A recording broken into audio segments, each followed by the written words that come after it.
Di dunia ini terdapat banyak keturunan campuran antara manusia dan dewa. Mereka dapat melihat saat masih kecil. Mereka bisa melihat dunia sihir yang tersembunyi di balik kabut. Perci adalah salah satunya. Namun setiap kali dia memberitahu guru dan teman-temannya, dia selalu diejek. Sejak saat itu, dia menyimpan semua itu dalam hati. Dia hanya menggambar apa yang dilihatnya. Hingga, dia bertemu Grover yang memiliki masalah yang sama di sekolah. Keduanya segera menjadi teman. Suatu hari, sekolah membawa mereka mengunjungi Museum Dewa. Melihat patung di depan mereka, Pochi mengingat masa kecilnya. Saat dia pergi ke museum bersama ibunya, ibunya memberitahu Perci bahwa namanya diambil dari Perseus, putra Zeus. Ibu, aku di sini, sayang. Ibu ada di sini. Dalam keadaan bingung, Perci benar-benar berpikir bahwa ibunya memanggilnya. Perci kembali diejek oleh teman-temannya. Sementara itu, guru Daos di sampingnya menyalahkan Perci. Jangan berisik. Perci baru saja ingin membantah. Namun dia kembali diejek oleh teman-teman perempuan. Di samping, si hitam tidak bisa menahan diri. Meminta teman-teman perempuan untuk diam. Lalu berjalan ke samping Perci untuk menghiburnya. Apakah kamu siap menerima takdir yang diberikan oleh dewa? Si hitam memberikan Perci sebuah pena. Dan memberitahunya bahwa pena itu sangat kuat. Lalu dia pergi. Setelah mengunjungi museum, dia kembali makan siang bersama Grover. Grover juga sering dibully di sekolah. Setiap kali dibully, Grover selalu menahan diri. Tapi kali ini Perci tidak bisa menahan diri. Tangan ingin mendorong si Mei. Tapi dia tidak menyangka. Ternyata dia mendorong si Mei ke dalam air mancur dari jarak jauh. Saat itu, pena itu tiba-tiba mulai bergetar hebat. Segera terdengar sebuah suara. Ternyata kamu ada di sini. Dari suaranya, seharusnya itu adalah suara guru Daos. Namun, mulutnya tidak terbuka. Daos berjalan mendekatinya. Sambil berjalan, ia berubah menjadi kelelawar. Dia terus-menerus bertanya kepada Perci di mana barang-barang itu. Dan melompat ke arahnya. Perci terjatuh ketakutan. Daos terjatuh di atas Perci. Dalam sekejap, pena itu tiba-tiba berubah menjadi pedang tajam. Menusuk Daos. Seketika membuat Daos menjadi abu.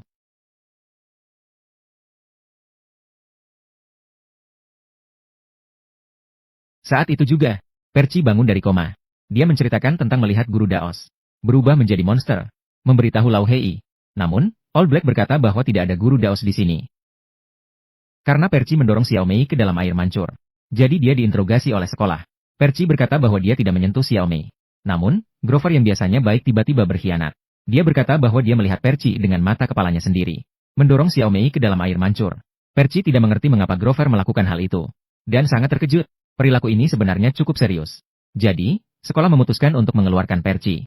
Setelah Perci pulang ke rumah, dia dimarahi oleh ayahnya. Ayahnya tidak pernah bersikap baik kepada dia dan ibunya. Seolah-olah mereka bukan satu keluarga. Di rumah, hanya ibunya yang sangat menyayanginya. Setelah ibunya mengetahui apa yang terjadi pada Perci di sekolah, dia membawanya pergi semalaman.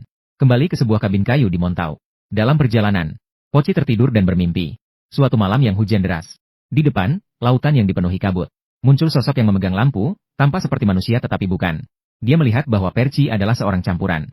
Dia memberitahunya untuk segera melarikan diri. Jika tidak, dia akan terluka. Setelah itu, Perci terbangun dari mimpinya. Kabin kecil ini adalah rumah ibunya di masa lalu. Ibu tiba-tiba memberitahu Perci dengan serius. Ayahnya sebenarnya adalah dewa Perseus. Dan rumah kecil ini adalah tempat dia bertemu dengan Perseus. Dan monster-monster yang dilihatnya sejak kecil. Dan pengalaman di sekolah. Semuanya adalah nyata. Pada saat ini, Perci masih belum bisa menerima. Dia selalu menganggap ada yang salah dengan pikirannya. Tepat pada saat itu, Grover juga tiba di kabin. Sepertinya ibunya yang mengundangnya. Tapi entah mengapa, bagian bawah tubuh Grover tiba-tiba berubah menjadi domba. Sekarang tidak ada waktu untuk menjelaskan. Kita harus melarikan diri dulu. Di dalam mobil, Grover akhirnya mengaku. Dia sebenarnya adalah seorang satir. Dia adalah pelindung Perci. Saat di sekolah, dia sengaja membuat Perci diusir. Itu untuk melindunginya. Dengan begitu, dia bisa meninggalkan sekolah. Untuk terhindar dari ancaman iblis. Sebenarnya, dunia iblis dan manusia saling tumpang tindih. Hanya saja terhalang oleh kabut. Manusia biasa sama sekali tidak bisa menembus kabut. Mereka sekarang harus segera pergi ke kem campuran. Menghindari pengejaran iblis. Saat itu, Minotaur muncul tiba-tiba. Targetnya adalah Perci. Saat Minotaur menabrak mobil, dia terjebak tanduknya di setir. Sebuah truk datang dari arah berlawanan. Ibu mengemudikan mobil dan melewati truk. Menabrak Minotaur. Namun mobil mereka juga kehilangan kendali dan terjatuh di pinggir jalan. Untungnya, ketiga orang tidak terluka. Saat ini mereka sudah tidak jauh dari kem campuran. Mengangkat kepala, mereka bisa melihat perbatasan. Melalui perbatasan, mereka sampai di kem campuran. Di sana, iblis tidak bisa masuk. Namun, hanya setengah dewa yang bisa masuk. Namun, ibu tidak bisa masuk. Saat itu, Minotaur mengikuti mereka lagi. Minotaur melacak mangsanya berdasarkan bau. Jadi, ibu mengambil jaket Perci. Menarik perhatian Minotaur. Biarkan Perci dan Yang Nan segera menuju kem campuran. Ibu mengendalikan Minotaur seperti seorang matador. Tapi bagaimanapun juga, dia adalah seorang manusia biasa. Tak lama kemudian, dia ditangkap oleh Minotaur. Melihat ibunya berubah menjadi abu, Percy sangat berduka. Dan kesedihan itu berubah menjadi kekuatan. Dia mengeluarkan pulpen, yang berubah menjadi sebuah pedang. Dia akan melawan Minotaur untuk membalas dendam ibunya. Setelah bangkit, Percy kembali ditabrak oleh Minotaur. Pedang itu juga jatuh ke tanah. Minotaur mengambil batu dan melemparkannya ke arahnya. Percy berguling-guling di tanah untuk menghindar. Minotaur mengganti tanduknya. Akibatnya, tanduknya terjerat oleh rumput di tanah. Percy memanfaatkan kesempatan untuk melompat ke punggung Minotaur, mencabut salah satu tanduknya, dan menusukkannya ke dahinya. Dalam sekejap, Minotaur juga berubah menjadi abu. Segera setelah itu, Percy pingsan. Ketika dia membuka matanya lagi, dia sudah berada di camp setengah darah. Di depannya berdiri sekelompok centaur. Ini adalah seekor centaur yang disebut Kirong. Dia adalah pengelola tempat suci. Para dewa sering berhubungan dengan manusia, dan melahirkan setengah dewa. Setelah mencapai usia tertentu, anak-anak ini akan dibawa ke tempat suci. Ini adalah tempat yang diciptakan oleh para dewa untuk menampung anak-anak. Sebuah tempat ajaib. Manusia biasa tidak dapat melihatnya dengan mata telanjang, apalagi untuk masuk, dan dapat menghalau iblis. Percy dibawa ke sini oleh pelindungnya, seorang satir. Dia sama sekali tidak menyangka bahwa mantan guru Bruno ternyata adalah Shirong. Bruno membawanya ke tempat tinggal yang terletak di hutan. Di sini ada banyak rumah yang dibangun oleh berbagai dewa. Semua anak yang diakui oleh para dewa akan ditempatkan di rumah masing-masing. Di antara itu, rumah dewa perjalanan Hermes adalah yang paling istimewa.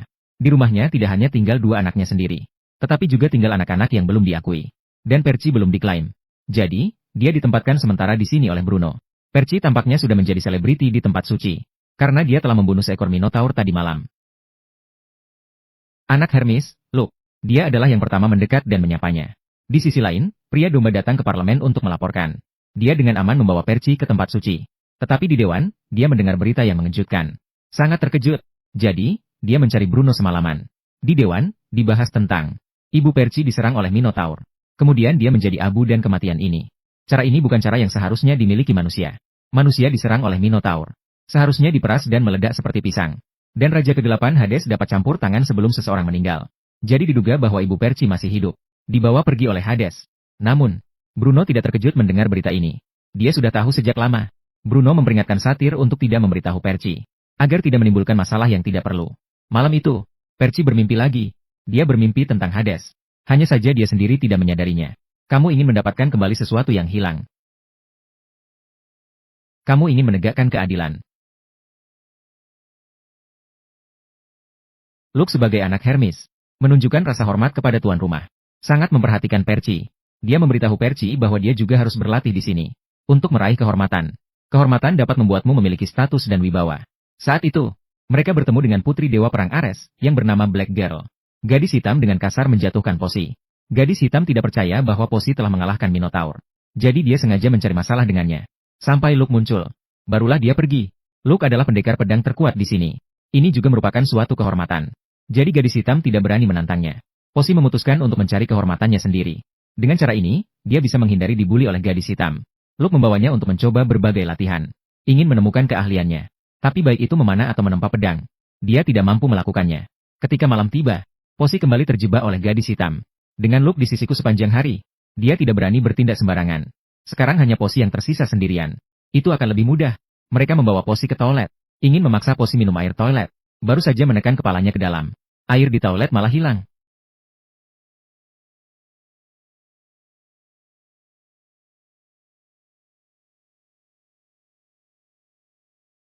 Tiba-tiba 3 semburan air menyembur keluar dari toilet, menghantam ketiga orang itu, yaitu Putri Hermes. Namun, pemandangan ini dilihat oleh Annabeth. Dia adalah adik Luke, yaitu Putri Hermes. Sejak Percy datang, Annabeth selalu mengawasinya secara diam-diam. Annabeth hanya ingin memastikan, apakah Percy bisa membantunya memenangkan perlombaan bendera. Beberapa hari kemudian perlombaan bendera dimulai.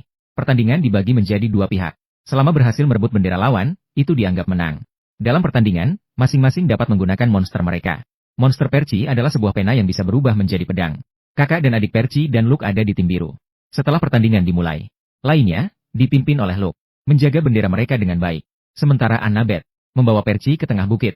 Annabeth memintanya untuk menunggu di sini. Lalu dia sendiri menyamar dengan topi monster. Pergi ke tempat lain. Anggota tim biru lainnya sedang bertarung dengan tim merah. Hanya Percy yang bosan bermain di tempat. Saat itu, gadis hitam dari tim merah menemukan Percy dengan orang-orangnya. Dia ingin membalas dendam atas kejadian di toilet sebelumnya. Percy awalnya mengira mereka hanya bermain-main. Namun dia menyadari setiap serangan gadis hitam itu mematikan. Percy terpaksa mundur sambil bertarung. Dia terus mundur sampai ke tepi danau. Entah kenapa, Percy tiba-tiba menjadi sangat mahir dalam bertarung. Bahkan gadis hitam yang merupakan putri dewa perang Ares tidak bisa mengalahkannya. Sampai Percy memutuskan senjata si gadis hitam. Gadis hitam itu sangat marah. Dia maju dan menangkap kerah baju Percy. Saat itu, tim biru datang ke tepi danau dengan bendera tim merah. Sepertinya tim biru sudah menang. Semua ini sebenarnya adalah rencana Annabeth. Dia sengaja membuat Percy mengalihkan perhatian Annabeth. Hanya untuk melemahkan kekuatan tim merah. Jadi mereka dengan mudah mendapatkan bendera dan menang. Annabeth melihat luka di wajah Percy. Tiba-tiba dia mendorongnya ke danau di belakangnya. Awalnya Percy cukup marah. Tapi di detik berikutnya, lukanya tiba-tiba sembuh total. Segera setelah itu, di kepalanya muncul Trisula Dewa Laut Poseidon. Kamu telah diakui oleh Poseidon, pengguncang bumi dan pembawa badai. Percy Jackson, putra Poseidon. Percy baru menyadari bahwa dia adalah putra Poseidon. Setelah diakui, Percy dibawa ke rumah yang dibuat oleh Poseidon. Kemudian Bruno menemukannya di sana. Bruno memberitahunya bahwa ada sesuatu yang besar yang harus dilakukan. Petir Zeus hilang. Dia mengira itu adalah Poseidon yang mencurinya. Zeus memperingatkan Poseidon. Jika tidak menyerahkan petir dalam seminggu, dia akan berperang dengannya. Namun, petir sebenarnya ada di tangan Hades. Jadi Poseidon berharap Percy bisa pergi ke dunia bawah untuk mengambil kembali petir, menghindari perang antara kedua belah pihak. Namun, Percy tidak ingin pergi. Dia tidak mau melakukan ini untuk seseorang yang belum pernah dia temui ayahnya. Melakukan hal ini. Saat itu, manusia domba menemukannya. Manusia kambing mengabaikan bujukan Bruno. Mengkan tentang ibunya yang diculik oleh Hades. Beritahu Percy, ibumu telah diculik oleh Hades. Sekarang terjebak di dunia bawah. Bukankah kamu sekarang akan pergi ke sana? Kapan itu akan terjadi? Putra Poseidon, Percy, untuk pergi ke dunia bawah, mengambil kembali petir yang dicuri oleh Hades. Dia menemukan dewa ramalan di tempat suci. Juru bicara Apollo, Delphi. Karena ada perlindungan dari kekuatan ilahi. Meskipun Delphi sudah meninggal, masih bisa berkomunikasi dengan dunia luar melalui jiwa. Percy ingin mendapatkan beberapa peringatan dari Delphi. Delphi memberitahunya untuk pergi ke barat, menyambut dewa pemberontak. Kamu akan mendapatkan kembali petir yang dicuri dan mengembalikannya kepada pemiliknya. Tapi jangan sekali-kali pergi bersama orang yang disebut teman. Dia akan mengkhianatimu pada saat-saat penting. Karena ada peringatan dari Delphi. Jadi saat memilih orang untuk menemani perjalanan, dia memilih Annabeth. Karena Annabeth tidak akan pernah menjadi temannya. Yang kedua adalah manusia domba. Dia membawa Percy dari dunia manusia ke tempat suci. Sepanjang perjalanan, dia selalu membantunya. Dia juga orang yang paling dia percayai. Pintu masuk ke dunia bawah berada di bawah kota Los Angeles. Sebelum pergi, Bruno memberi Percy $200 dan sebuah kantong koin Yunani kuno. Uang dolar digunakan di dunia manusia. Koin Yunani kuno digunakan di dunia mitos. Luke juga memberikan sepasang sepatu kepada Percy. Ini adalah sepasang sepatu kanvas yang memiliki sayap. Adalah ayah Lukas.